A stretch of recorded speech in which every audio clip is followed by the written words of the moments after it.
I can still vividly remember the excitement that Mark and I felt when we booked that quaint, secluded cabin deep in the woods. The idea of being away from the hustle and bustle of the city, surrounded by nothing but nature, was exactly what we needed. The cabin was just as the pictures had shown, cozy with a rustic charm that made us feel right at home. The host, a man in his 50s with a kind smile, greeted us briefly before leaving us to enjoy our stay. The first night was pure bliss. We sat by the crackling fireplace, sipping wine and listening to the distant sounds of the forest, an owl hooting, the wind rustling through the trees. Everything felt perfect, almost too perfect.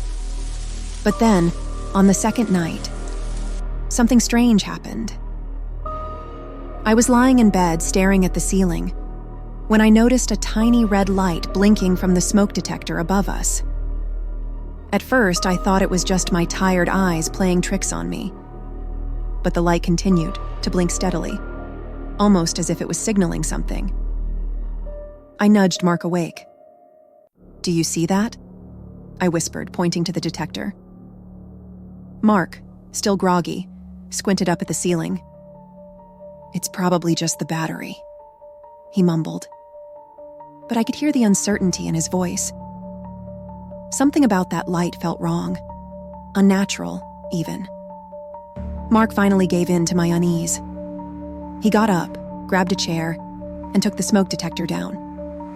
What we found inside made my blood run cold. A small, hidden camera recording our every move. Panic set in as we quickly searched the rest of the cabin, our hands trembling. We found more cameras, disguised as a clock on the wall, a light switch, even inside the thermostat. It felt like something out of a horror movie. We immediately called the host, who feigned shock and apologized profusely.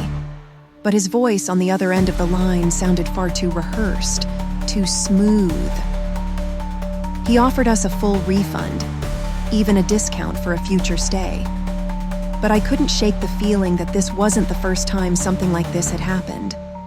We packed our bags in record time, not caring that it was the middle of the night, and drove away, our hearts pounding in sync with the tires on the gravel road.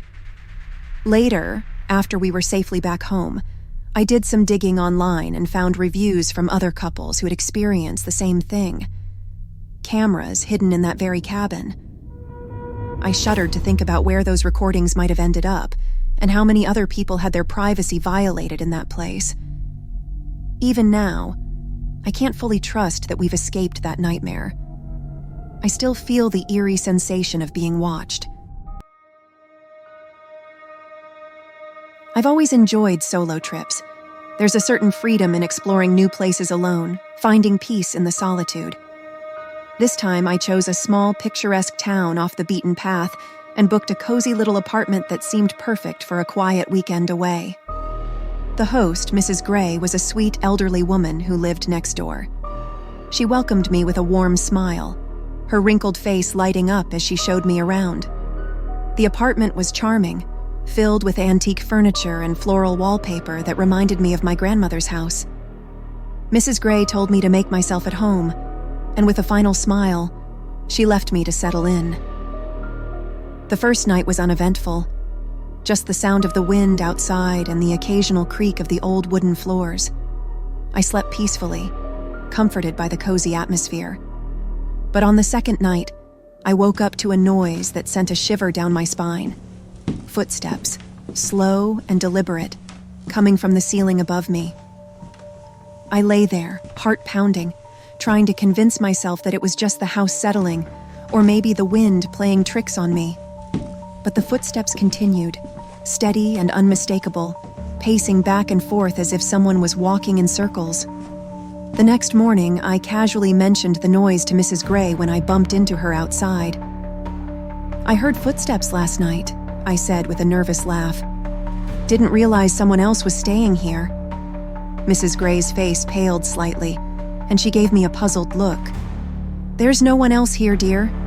The apartment above yours has been empty for months." A cold chill ran down my spine, but I forced a smile. not wanting to seem paranoid. I spent the day exploring the town, trying to shake off the eerie feeling that had settled in my chest. But that night, the noises returned, this time louder, more insistent. Footsteps, whispers, the sound of furniture being dragged across the floor above me. I could almost feel the presence of someone or something just out of sight. Terrified, I called the police, my hands shaking as I dialed the number. They arrived quickly and began searching the apartment. What they found made my blood run cold. A hidden door in the back of my closet, leading to a small attic space. Inside, they found a man, dirty and disheveled, who had been living there for who knows how long. He had been watching me through peepholes in the walls, listening to every word I said, waiting for the right moment to strike.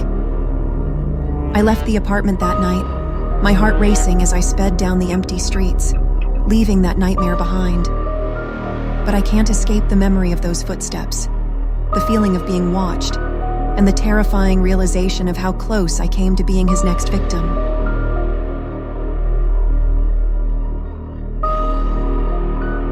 Traveling for work has become second nature to me, and I've grown accustomed to staying in different Airbnb apartments. It's always a bit of a gamble. You never know exactly what you're going to get. This time, I booked a sleek, modern apartment in the heart of the city. The photos looked amazing, and the location was perfect, close to my meetings and the local sites. The host, Sarah, had glowing reviews, and she seemed nice enough when we met, though something about her felt off. She greeted me with a smile, but it didn't quite reach her eyes. Her movements were stiff, almost robotic, and her voice was flat, devoid of the warmth you'd expect from someone welcoming you into their home.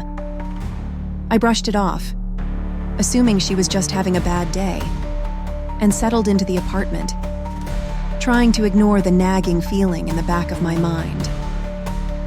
The first night went by without incident, but the next day, I started noticing strange things. I had left a pen on the kitchen counter, only to find it later on the coffee table. My suitcase, which I was certain I had closed, was slightly open when I returned from dinner. I told myself I was being paranoid. Maybe I had moved the pen without thinking, or the suitcase had popped open on its own. But things escalated the following evening. I came back from a late meeting to find Sarah inside the apartment, rearranging the furniture. She looked up, startled, when I walked in, and her reaction was anything but normal. She quickly mumbled an excuse about needing to check something and hurried out, leaving me standing there, confused and uneasy. I couldn't shake the feeling that something was seriously wrong. So the next morning, I contacted AirBnB to report the incident. That's when they dropped the bombshell. The real Sarah was out of the country, and someone else had been impersonating her. My blood ran cold. Who was this woman? What was she doing in the apartment? And what would have happened if I hadn't walked in on her? I didn't wait to find out. I packed my bags and left immediately, my heart racing as I drove to the nearest hotel. Even now, I can't stop thinking about who or what I encountered in that apartment. The thought of someone else pretending to be the host, gaining access to my space, my life, sends chills down my spine. Each of these stories has left a lasting impact on me. A reminder that sometimes the scariest part of traveling isn't the destination, but the unknowns lurking just beyond our perception. No matter how much I try to move on, the memories of these experiences continue to haunt me, making me question every shadow, every noise, and every stranger who crosses my path.